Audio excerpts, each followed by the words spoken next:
আজকে আমাদের প্রাচীন ও মধ্যযুগ বিষয়ক তৃতীয় ক্লাস।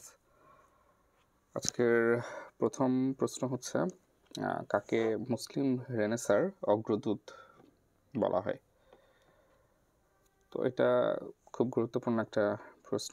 এটার উত্তর হচ্ছে সৈয়দ আমির আলী।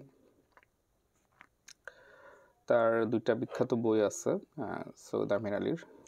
একটা হচ্ছে দ্য স্পিরিট অফ ইসলাম এবং আরেকটা বই হচ্ছে a short history of the Saracen. এই গ্রন্থ দুটি হচ্ছে পণ্ডিত হিসেবে আমির আলীকে অমরত্ব দান করেছে। আচ্ছা, নেক্সট কোশ্চেনে চলে যাই যে আলিগড় আন্দোলন, এটা একটা আমরা জানি যে খুব পরিচিত একটা আন্দোলন। এটি হচ্ছে কে গড়ে তোলেন? তো আলিগড় আন্দোলনটা ছিল হচ্ছে মুসলমানদেরকে পাশ্চাত্য ভাবধারায় পরিচিত করানো বা ইংরেজি শিক্ষার প্রসারের জন্য একটা আন্দোলন। তো এই কোশ্চেনটাও খুব ইম্পর্টেন্ট এবং এটা হচ্ছে নওয়াব আব্দুল লতিফ, সৈয়দ আহমেদ খান, আমির আলী তিনজনের মধ্যে অনেক কনফিউশন বাধে। তো এটার উত্তর হচ্ছে সৈয়দ আহমেদ খান। এবং এখানে আরও কিছু কথাবার্তা বলার আছে যে এই যে আলিগড় আন্দোলনটা সম্পর্কে এখানে বলা আছে যে মুসলমানদেরকে পাশ্চাত্য শিক্ষায় শিক্ষিত করে তোলা এবং ইংরেজদের সাথে সুসম্পর্ক বজায় রাখার জন্য যাতে করে মুসলমানদের উন্নয়ন সাধন হয়।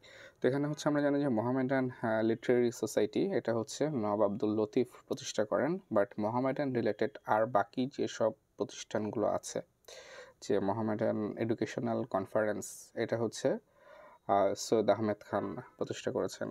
তারপরেও এটা ছাড়াও হচ্ছে এই যে মোহামেডান অ্যাংলো ওরিয়েন্টাল স্কুল, যেটা এটাও হচ্ছে সৈয়দ আহমেদ খান। তারপরে হচ্ছে মোহামেডান ডিফেন্স অ্যাসোসিয়েশন, এটা হচ্ছে সৈয়দ আহমেদ খানের আহ্বানে আলিগড়ে গঠিত হয়। অর্থাৎ দেখা যাচ্ছে যে মোহামেডান লিটারেরি সোসাইটি বাদে বাকি যে মোহামেডান রিলেটেড যে প্রতিষ্ঠানগুলো আছে এগুলো সবই কিন্তু সৈয়দ আহমেদ খান করে গিয়েছেন। ঠিক আছে, তো এখানে একটা কনফিউশন হতে পারে এবং এই দুইটা কোশ্চেন এবং অপশানগুলোর মধ্যে অনেক সময় ভুল হয়ে যায়। তো এই ব্যাপারটা খেয়াল রাখতে হবে।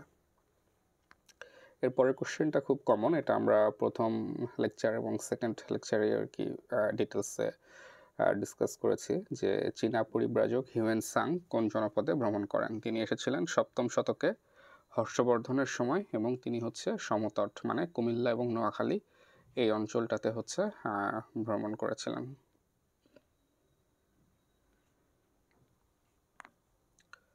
ওকে, নেক্সট কোশ্চেন হচ্ছে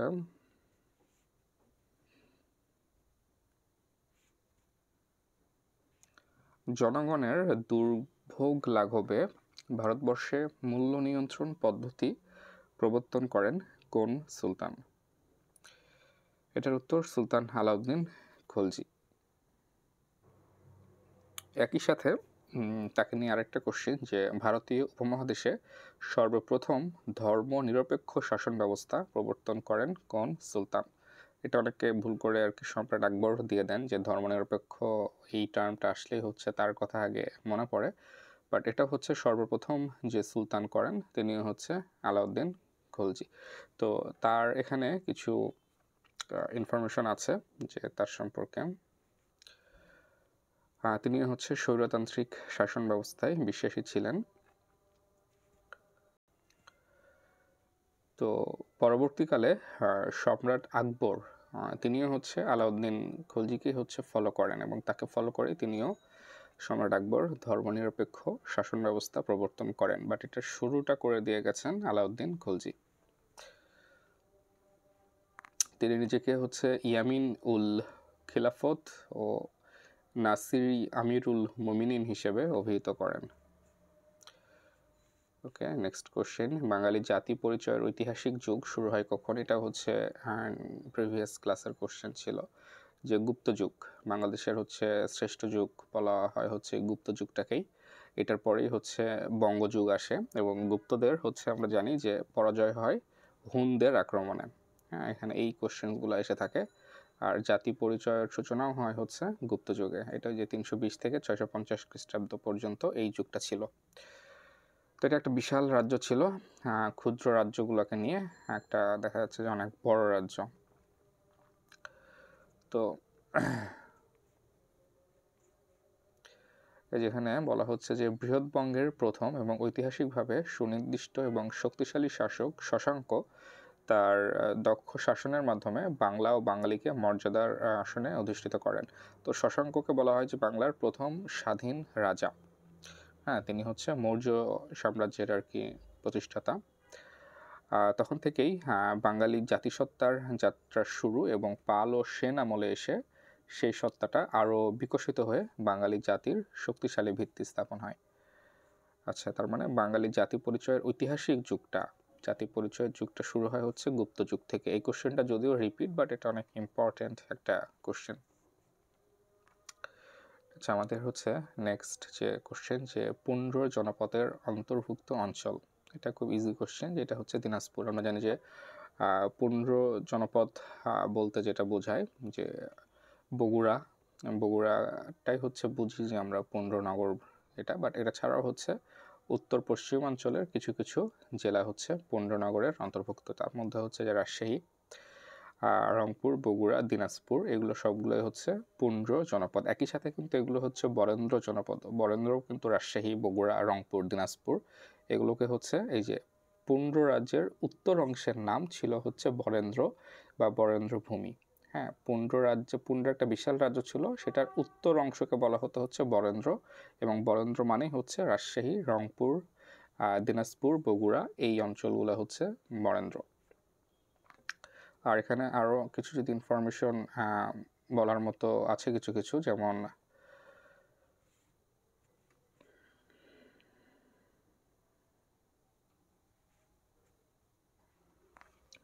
যেমন গুপ্তদের প্রাদেশিক রাজধানী এটাও ছিল হচ্ছে পুন্ড্র, এবং মৌর্য এবং গুপ্ত এই দুই জাতিরই আর কি, মৌর্য এবং গুপ্তদের রাজধানী হচ্ছে ছিল পুন্ড্রনগর।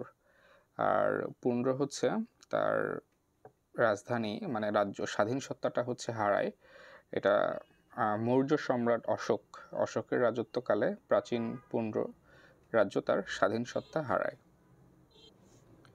আমাদের নেক্সট কোশ্চেন, বাংলাদেশের আদি অধিবাসীদের মধ্যে প্রাচীনতম কারা? তো এখানে এই কোশ্চেনটা ম্যাক্সিমাম আমরা জানি যে অস্ট্রিক ম্যাক্সিমাম বইতে আর কি উত্তর থাকে বা দেওয়া হয় রেফারেন্স অ্যান্সার হিসেবে, বাট এটার আসল অ্যান্সার হচ্ছে, সঠিক অ্যান্সার হচ্ছে নেগ্রিটো। বাংলাদেশের আদি অধিবাসীদের মধ্যে প্রাচীনতম নেগ্রিটো। এখানে যদি আমরা একটু ব্যাখ্যাটা দেখি, যে প্রাচীনকালে আর্য পূর্ব জনগোষ্ঠীর 4টা শাখা বাংলায় বসবাস করতো। একটা হচ্ছে অস্ট্রিক, দ্রাবিড়, নেগ্রিটো এবং ভর্চিনীয়। তো এই অঞ্চলে অস্ট্রিক জনগোষ্ঠীর লোকেরা আসে সম্ভবত 5 থেকে 6,000 বছর পূর্বে ইন্দোচীন থেকে। আর সরকারি সাইট অনুসারে এই অঞ্চলে প্রথম আসে হচ্ছে নিগ্র প্রতিম খর্বাকায় মানুষ, যাদেরকে নেগ্রিটো বলা হতো। হ্যাঁ, নিগ্রোরা হচ্ছে এই অঞ্চলে প্রথম আসে।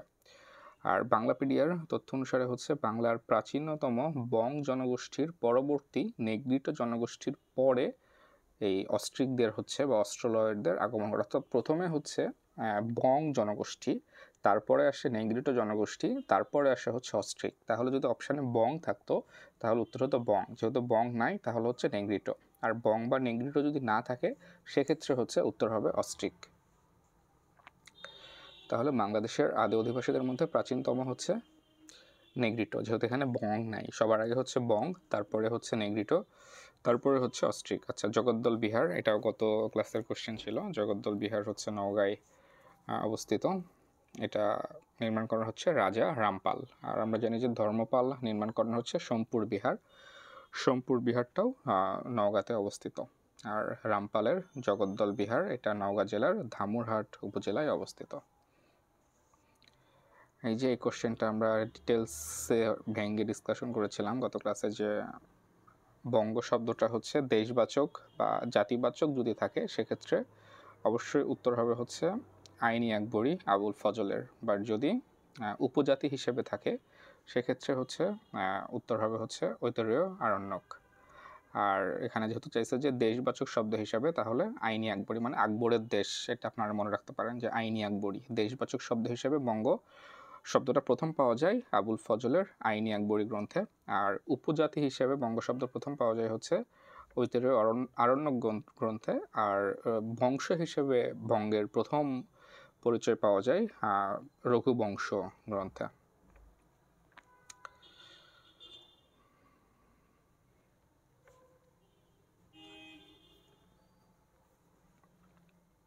আচ্ছা, কার শাসনামলে হিউয়েন সাং ভারতবর্ষে আসেন? এটা হচ্ছে হর্ষবর্ধন।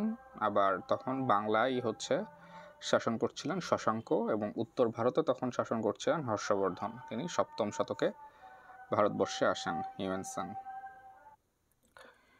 আচ্ছা, আমাদের নেক্সট কোশ্চেন, জাতি পরিচয়ের ঐতিহাসিক যুগ, এটাও রিপিট, গুপ্ত যুগে। আসলে প্রাচীন যুগের অনেকগুলো কোশ্চেনই রিপিট আসে, বা ব্যাখ্যা থেকে আর কি অনেকগুলো কোশ্চেন্স কমন চলে আসবে আর কি, এগুলোই ঘুরে ফিরে পরীক্ষায় পাবেন। আচ্ছা, আনন্দ বিহার কোন জেলায় অবস্থিত? এটা হচ্ছে কুমিল্লার কোটবাড়ি। আরেকটা বিহার আছে যেটা হচ্ছে বাংলাদেশের সবচাইতে প্রাচীন বিহার বলা হয়, সেটা হচ্ছে সীতাকোট বিহার, সেটা অবস্থিত দিনাজপুরে। তো বিহার রিলেটেড অনেক কোশ্চেন্স আসে, আনন্দ বিহার, সীতাকোট বিহার, তারপরে হচ্ছে কুমিল্লাতে আরও একটা বিহার আছে, তারপরে হচ্ছে নওগাঁর যে সোমপুর বিহার বা জগদ্দল বিহার। হ্যাঁ, এখানে হচ্ছে এই যে আনন্দ বিহার রিলেটেড কিছু ইনফরমেশন এখানে আছে। আচ্ছা, নেক্সট কোশ্চেন হচ্ছে চীনের যে মহাপ্রাচীর, আমরা তো জানি যে হচ্ছে চীন একটা মহাপ্রাচীর নির্মাণ করেছিল, সেটা হচ্ছে যে হুনদের আক্রমণ থেকে রক্ষা পাওয়ার জন্য। হুনরা কিন্তু গুপ্ত জাতিদেরকে আক্রমণ করে গুপ্ত জাতির পতন ঘটিয়েছিল। তো চাইনিজরা সেটা হচ্ছে এই হুনদের আক্রমণ থেকে রক্ষা পাওয়ার জন্যই একটা চৌ রাজবংশের আমলে মহাপ্রাচীর নির্মাণ করে। এটা হচ্ছে রাজা শি হুয়াংতি, ইনি হচ্ছে এই প্রাচীরটা নির্মাণ করেছিলেন। এটার উত্তর হচ্ছে শি হুয়াংতি। এটা হচ্ছে মিং রাজবংশ, চাইনিজদের যে মিং রাজবংশ ছিল সে সময় এটা করা। এটা হচ্ছে পৃথিবীর সপ্তাশ্চর্যের মধ্যে হচ্ছে একটা। এটা সম্পর্কে যদি আরও কিছু ইনফরমেশন বলি, যে এটার দৈর্ঘ্য হচ্ছে প্রায় 2695, অর্থাৎ প্রায় হচ্ছে 2700 কিলোমিটার এটার দৈর্ঘ্য, এবং উচ্চতা হচ্ছে 15 থেকে 30 ফুট, এবং চওড়াই হচ্ছে প্রায় 32 ফুট। আর এটার যে সময় বলি যে কোন সময় হয়েছিল, খ্রিস্টপূর্ব 5ম শতক থেকে খ্রিস্টীয় 1600 শতক পর্যন্ত চীনের উত্তর সীমান্ত রক্ষার জন্য এই প্রাচীরটা হচ্ছে তৈরি করা হয়। তো 221 খ্রিস্টপূর্বাব্দে শুরু হওয়া কাজ শেষ হতে সময় লেগেছিল প্রায় 15 বছর, এবং বলা হয়ে থাকে যে 12 জোড়া ঘোড়া একসাথে চলতে পারতো এই এই প্রাচীর দিয়ে। তো প্রাচীরটা হচ্ছে ইট আর পাথর দিয়ে তৈরি করা।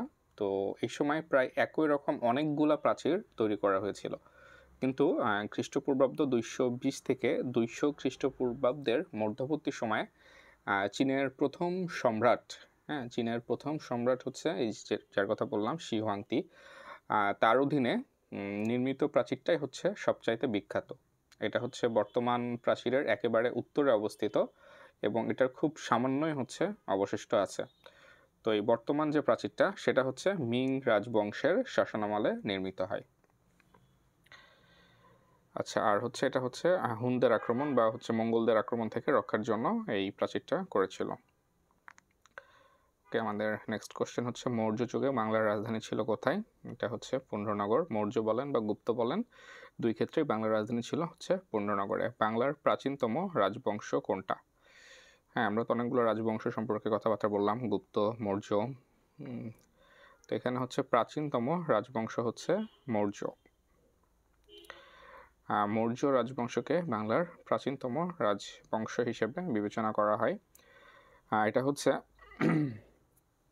গ্রিক বীর আলেকজান্ডার ভারত ত্যাগের 2 বছর পর খ্রিস্টপূর্ব 321 অব্দে সম্রাট চন্দ্রগুপ্ত মৌর্য এই রাজবংশ হচ্ছে প্রতিষ্ঠা করেন।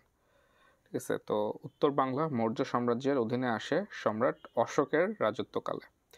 এখানে দুইটা কোশ্চেন, যে চন্দ্রগুপ্ত মৌর্য হচ্ছে রাজবংশ প্রতিষ্ঠা করেন, বাট উত্তর বাংলা কার আমলে মৌর্যদের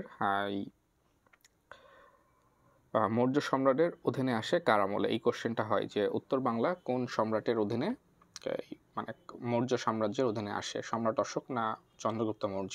তো এটার উত্তর হচ্ছে সম্রাট অশোক। আচ্ছা, এই মৌর্য সাম্রাজ্যের পরেই 320 খ্রিস্টাব্দে চন্দ্রগুপ্ত মৌর্য কর্তৃকই হচ্ছে গুপ্ত সাম্রাজ্যের সূচনা হয়, অর্থাৎ মৌর্য সাম্রাজ্যের পরে আসে হচ্ছে গুপ্ত সাম্রাজ্য। আর মৌর্য এবং গুপ্ত উভয় আমলেই হচ্ছে বাংলার রাজধানী ছিল পুন্ড্রনগর। ওকে, নেক্সট কোশ্চেন হচ্ছে সপ্তম শতকের স্বাধীন গৌড় রাজ্যের রাজধানী ছিল কোথায়? আমরা গৌড় রাজ্য নামটা শুনলে আমাদের মাথায় প্রথম আসে হচ্ছে শশাঙ্কের কথাটা। এটা হচ্ছে গৌড় রাজ্যটা কখন আসলো? মৌর্যর পরে গুপ্ত, গুপ্তর পরে হচ্ছে গৌড় রাজ্য, এবং এটার রাজধানী হচ্ছে কর্ণসুবর্ণ। আবার শশাঙ্কের রাজধানীও হচ্ছে কর্ণসুবর্ণ, এবং স্বাধীন বাংলার প্রথম নৃপতি বা প্রথম রাজা বলা হয় শশাঙ্ককে। সপ্তম শতকের শুরুর দিকে বাংলার প্রথম স্বাধীন নৃপতি শশাঙ্ক উত্তর বাংলায় একটা শক্তিশালী স্বাধীন রাজ্য গড়ে তোলেন, যেটা হচ্ছে গৌড় রাজ্য নামে পরিচিত, এবং এই রাজ্যের রাজধানী ছিল মুর্শিদাবাদ জেলার নিকটবর্তী কর্ণসুবর্ণ। আচ্ছা, এখানে এই শশাঙ্ক কত সাল পর্যন্ত বাংলা শাসন করেন এই কোশ্চেনটা এসে থাকে, এটা একটু দেখে রাখবেন যে 594 থেকে 637 তার শাসনামল হচ্ছে এটা, 594 to 637। আচ্ছা, মা হুয়ান বাংলায় যখন আগমন করেন তখন বাংলার শাসক কে ছিলেন? এখানে কয়েকটা কথাবার্তা বলা যায় যে আমরা তো পড়ছি হচ্ছে হিউয়েন সাং যখন আগমন করেন তখন বাংলার শাসক ছিলেন হচ্ছে শশাঙ্ক, এবং উত্তর ভারতে হচ্ছে হর্ষবর্ধন। তারপরে হচ্ছে আমরা ফাহিয়েন পড়ছি যে ফাহিয়েন হচ্ছে বাংলায় প্রথম চীনা পরিব্রাজককারী। তো তিনি যখন বাংলায় আসেন তখন হচ্ছে বাংলার শাসক ছিলেন চন্দ্রগুপ্ত মৌর্য সে সময়। আর মা হুয়ান যখন আসেন তখন বাংলার শাসক ছিলেন হচ্ছে গিয়াসউদ্দিন আজম শাহ। তো এটা একটু ডিটেলস দেখি। এই তিন পরিব্রাজকে কিন্তু ঘুরে ফিরে আসে, হয় ফাহিয়েন যে বাংলায় আগমনকারী প্রথম চীনা পরিব্রাজক কার সময় আসেন, বা হচ্ছে হিউয়েন সাং সবচাইতে বেশি আসে এটা, আর হচ্ছে মা হুয়ান। তো মা হুয়ানও ছিলেন একজন চীনা পরিব্রাজক। তিনি যখন বাংলায় আসেন তখন শাসক ছিলেন গিয়াসউদ্দিন আজম শাহ। তিনি আসেন হচ্ছে 15 শতকের প্রথমার্ধে। টাইম ফ্রেমগুলো একটু খেয়াল করেন, এই সপ্তম শতকে কিন্তু আসে হচ্ছে হিউয়েন সাং, আর ফাহিয়েন যখন আসেন প্রথম তিনি সম্ভবত চতুর্থ বা পঞ্চম শতকের দিকে, একটু দেখতে হবে এটা। তো তার 200-300 বছর পরে হচ্ছে হিউয়েন সাং, এবং তারও প্রায় 700-800 বছর পরে এই যে 15 শতকের দিকে আসেন হচ্ছে মা হুয়ান। তখন দ্বিতীয় গিয়াসউদ্দিন আজম শাহ শাসন ছিল এই সময়।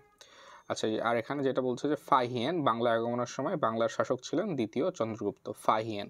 আর হিউয়েন সাং হচ্ছে হর্ষবর্ধন, এবং মা হুয়ানের সময় ছিলেন গিয়াসউদ্দিন আজম শাহ। এই তিনজন পরিব্রাজক এবং তিনজন কার সময় আসছেন এটা খাতায় সুন্দরভাবে আলাদা করে নোট করে রাখবেন, যাতে এটা কোনোভাবে ভুল না হয়, কারণ এটা মোটামুটি আপনারা কম বেশি সব পরীক্ষাতে ফেস করবেন যে কোন পরিব্রাজকের সময় বাংলার শাসক কে ছিলেন। আবার আমি একটু বলে দিই যে ফাহিয়েন প্রথম, তার সময় ছিলেন দ্বিতীয় চন্দ্রগুপ্ত। সেকেন্ড আসেন হচ্ছে হিউয়েন সাং, তার সময় হচ্ছে হর্ষবর্ধন, এবং তৃতীয় আসে হচ্ছে তারপরে হচ্ছে মা হুয়ান, তার সময় হচ্ছে গিয়াসউদ্দিন আজম শাহ। আর হর্ষবর্ধনে যেটা বললাম হিউয়েন সাং, হর্ষবর্ধন হচ্ছে উত্তর ভারতে, বা যদি বলা যায় হিউয়েন সাং যখন বাংলায় আসে তখন বাংলার শাসক কে ছিলেন সেটা হলে উত্তর হবে শশাঙ্ক। হ্যাঁ, উত্তর ভারতে হর্ষবর্ধন হিউয়েন সাংয়ের সময়, আর বাংলাতে তখন শশাঙ্ক শাসন করছিলেন। ওকে, আচ্ছা, গৌড়েশ্বর উপাধি কে লাভ করেছিলেন? এটা হচ্ছে লক্ষণ সেন। এটা গৌড়েশ্বরটা হচ্ছে গৌড়ের অধিপতি, তো এটা হচ্ছে গৌড় রাজ্য যেটা আমরা পড়লাম, এটা হচ্ছে শশাঙ্ককেও বলা হতো গৌড়েশ্বর, বাট পরবর্তীতে সেন রাজা লক্ষণ সেনও গৌড়েশ্বর উপাধি ধারণ করেছিলেন। কারণটা হচ্ছে তিনি হচ্ছে গৌড় জয় করেন। গৌড় হচ্ছে কোনগুলো? চাঁপাইনবাবগঞ্জ, মুর্শিদাবাদ, মালদা, এই এরিয়াগুলো নিয়ে হচ্ছে গৌড় রাজ্য। তো তিনি গৌড় জয় করার পরে গৌড়েশ্বর উপাধি গ্রহণ করেন, আর তার নাম অনুসারে হচ্ছে গৌড়ের রাজধানী লক্ষণাবতী নেওয়া হয়। গৌড়ের রাজধানী হচ্ছে লক্ষণাবতী, এটা হচ্ছে এই লক্ষণ সেনের নাম থেকেই নেওয়া হয়েছিল। এখানে আরও কিছু ইনফরমেশন আছে যে গোপালের মৃত্যুর পর পুত্র ধর্মপাল বাংলার নৃপতি হন। গোপাল হচ্ছে পাল বংশের প্রতিষ্ঠাতা, তো তার পুত্র হচ্ছে ধর্মপাল বাংলার নৃপতি হন। পাল সাম্রাজ্য এবং প্রতিপত্তি বিস্তারে ধর্মপালের গুরুত্বপূর্ণ ভূমিকা ছিল। আর ধর্মপাল হচ্ছে বিক্রমশীল দেব উপাধি গ্রহণ করেন? এখানে আরেকটা কোশ্চেন, আরেকটি ইনফরমেশন হচ্ছে ধর্মপালের উপাধি ছিল বিক্রমশীল দেব। তো এখানে আমরা পাল বংশ নিয়ে অনেক কথাই বলেছি প্রিভিয়াস ক্লাসগুলোতে, যে পাল বংশের রাজা, পাল বংশের শেষ মুকুট, পাল বংশের সর্বশ্রেষ্ঠ রাজা, হ্যাঁ, পাল বংশ রিলেটেড কোন রাজার সময় হচ্ছে আমাদের ত্রিশক্তির সংঘর্ষ হয়েছিল, দিব্য হচ্ছে ওই সংঘর্ষের হচ্ছে নায়ক ছিল। তারপরে দ্বিতীয় মহিপাল বা পাল বংশ রিলেটেড যে ডিটেলস ইনফরমেশনগুলো, যেগুলো অনেকগুলো ইনফরমেশন আছে পরীক্ষায় আসে, সেগুলো হচ্ছে প্রিভিয়াস ক্লাসগুলো দেখে নিলে পাল বংশ সম্পর্কে পরীক্ষায় আসার মতো সব ইনফরমেশন ক্লিয়ার হয়ে নেবেন ইনশাল্লাহ। আচ্ছা, এরপরে হচ্ছে আমাদের নেক্সট কোশ্চেন হচ্ছে দিল্লি যে সালতানাত এটা বিলুপ্ত হয় কত সালে? কোশ্চেনটার উত্তর বলার আগে আরেকটা জিনিস একটু মনে করাই দিই, যে দিল্লি সালতানাত যখন বিলুপ্ত হয় তখনই হচ্ছে মুঘল সাম্রাজ্য প্রতিষ্ঠা পায় বা মুঘল সাম্রাজ্য শুরু হয়। তাহলে নিশ্চয়ই আর কি বুঝতে পারছেন যে সালটা কত হবে।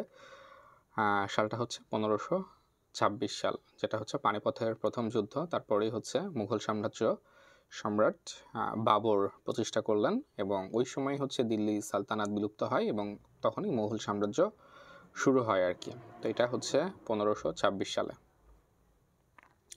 এই যে ইব্রাহিম লোদি, যে পানিপথের প্রথম যুদ্ধের যে কাহিনীগুলো সেগুলো আর কি এখানে আছে।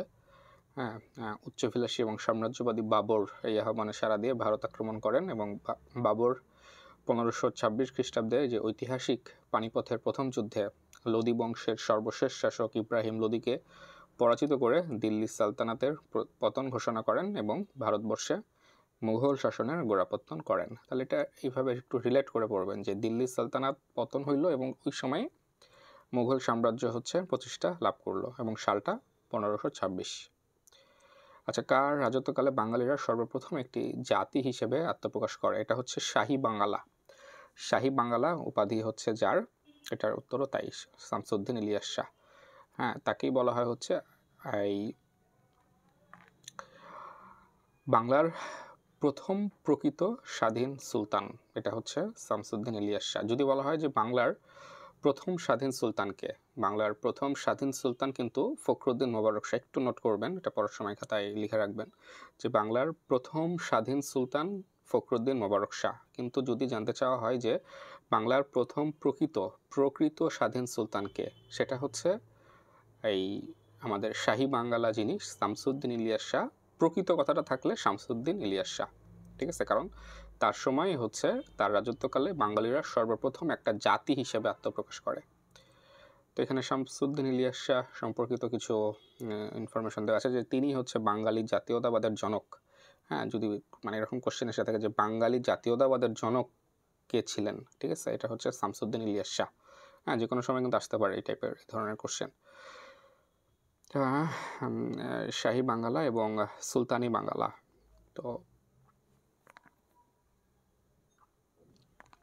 এখানে আরেকটা কোশ্চেন এসে থাকে যে তাকে হচ্ছে এই যে শাহী বাঙ্গালা যে উপাধি, এটা কে দিয়েছিল? এটা দিয়েছিল হচ্ছে ঐতিহাসিক শামস ই সিরাজ আফিফ। তাকে শাহী বাঙ্গালা এবং সুলতানি বাঙ্গালা উপাধিতে ভূষিত করেন। এটা একটা কোশ্চেন, এটা প্রায় কিন্তু এসে থাকে, বেশি ইম্পর্টেন্ট একটা কোশ্চেন। ওকে, শামসুদ্দিন ইলিয়াস শাহের পরে হচ্ছে সম্রাট শাহজাহানের সর্বশ্রেষ্ঠ কীর্তি তাজমহল কোন নদীর তীরে অবস্থিত? আচ্ছা, এটা হচ্ছে যমুনা নদীর তীরে অবস্থিত। এটা খুব কমন কোশ্চেন, ম্যাক্সিমাম সবাই হয়তো বা পারবেন, বা মনে না পড়লে হচ্ছে রিয়াজ আর শাবনুরের একটা গান আছে যে ওই যে এই বুকে বইছে যমুনা। হ্যাঁ, ওইটাতে হচ্ছে রিয়াজ তো ছিল হচ্ছে সম্রাট শাহজাহান সম্ভবত। তো ওইখান থেকেও ভুলে টুলে গেলে আর কি মনে করবেন যে যমুনা নদীর তীরেই হচ্ছে এই শাহজাহানের কীর্তি তাজমহল অবস্থিত। আচ্ছা, বাংলা প্রদেশের শ্রেষ্ঠ সুবাহদার হিসেবে গণ্য করা হয় কাকে? আচ্ছা, এটা হচ্ছে নেক্সট ক্লাসে আমরা এই বাংলা প্রদেশে হচ্ছে কতগুলো সুবাহদার ছিলেন, তার মধ্যে শ্রেষ্ঠ কে ছিলেন, তারপরে হচ্ছে 12 ভূঁইয়াদেরকে হচ্ছে কে বিতাড়িত করলেন, এরকম সুবাহদার রিলেটেড অনেক ইম্পর্টেন্ট ইনফরমেশন আছে, সেটা নেক্সট ক্লাসে আমরা আলোচনা করব। আজকের ক্লাসটা এই পর্যন্তই থাক। আল্লাহ হাফেজ, সবাই ভালো থাকবেন, সুস্থ থাকবেন। পরবর্তী ক্লাসে কথা হবে ইনশাআল্লাহ।